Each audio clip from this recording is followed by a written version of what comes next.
Un centre de formation qui redonne espoir. À Douala 2e, la maison de la jeune fille Chantal Biya offre aux jeunes femmes les clés de leur autonomie. De la coiffure à la couture, en passant par la restauration, la décoration et les soins de beauté, tout est mis en œuvre pour offrir aux apprenantes un cadre propice à leur épanouissement et à leur réussite. Créée en 2022, cette structure, portée par la commune de Douala 2e et son maire Denise Fampou, forme au métier porteur à travers des certifications reconnues. L'accès au centre répond à des critères précis, notamment l'âge des candidates selon un cadre de formation défini. Alors, nous recevons les jeunes filles de 17 à 35 ans et l'initiative de la formation est un vœu de Madame le maire Fampou Denise qui a bien voulu permettre une formation aux jeunes filles déperdues du système scolaire afin qu'elles puissent s'autonomiser à l'avenir. Malgré les défis économiques et socio-culturels, la maison accueille de tout horizon et de tout niveau. Après 4 ans d'existence, le bilan est encourageant.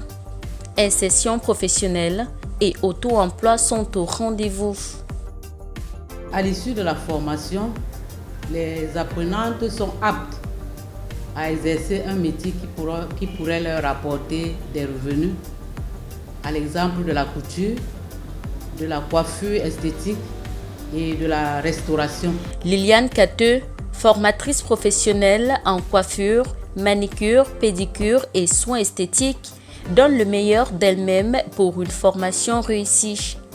Déjà, chaque matin après la prise de contact, nous passons directement à la leçon du jour et elles assimilent très bien. Au centre, les apprentis soignés et bien vêtus témoignent de l'attention portée à leur image comme à leur avenir. Les résultats se voient. Certaines anciennes, comme Fadimatou, y reviennent aujourd'hui comme formatrices. Preuve concrète de l'impact de la formation. Elle nous est venue, elle s'est tournée vers moi pour me poser quelques questions.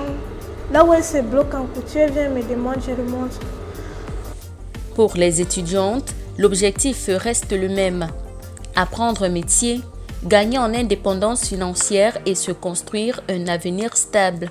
J'ai choisi ce centre de formation parce que déjà à la base, à la maison, je faisais mon petit bricolage en coiffure.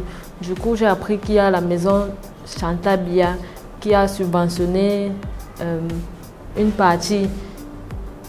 Du coup, j'ai décidé de venir me former en esthétique, soins de visage, massage corporel. Et c'est ce que j'ai trouvé ici et je suis très satisfaite. Au-delà de la formation, le centre séduit aussi une clientèle fidèle, satisfaite de la qualité des prestations. Déjà, en un seul mot, je dirais impeccable. Déjà avec l'accueil, le professionnalisme, tout est, on va dire, parfait. Alors, j'ai une soeur à moi qui est apprenante dans ce centre et elle m'a demandé de venir expérimenter. J'ai à voir son travail. Je suis venue, d'abord l'accueil a été chaleureux, elle était très bien accueillie et elle a très bien pris soin de moi. Du coup, j'ai été satisfaite. Bon, depuis ce jour, c'est ici que je fais mes soins, qu'il s'agit de soins de visage, massage, pédicure, manicure. Je trouve mon compte ici. Pour mener à bien cette mission, la mairie de Douala 2e bénéficie de l'appui de certains partenaires. Objectif, des résultats concrets. Dans cette lourde tâche, la mairie de Douala 2e ne peut pas s'en sortir seule. C'est pour ça que nous avons des partenaires, à l'exemple des synergies africaines contre les souffrances, avec à sa tête Madame Chantal Biya, la première dame camerounaise, à l'exemple de la banque BGFI Bank et les autres. Bien plus qu'un centre de formation, la maison de la jeune fille Chantal Biya s'impose comme un véritable tremplin vers l'autonomie et l'épanouissement des jeunes femmes de Douala 2e.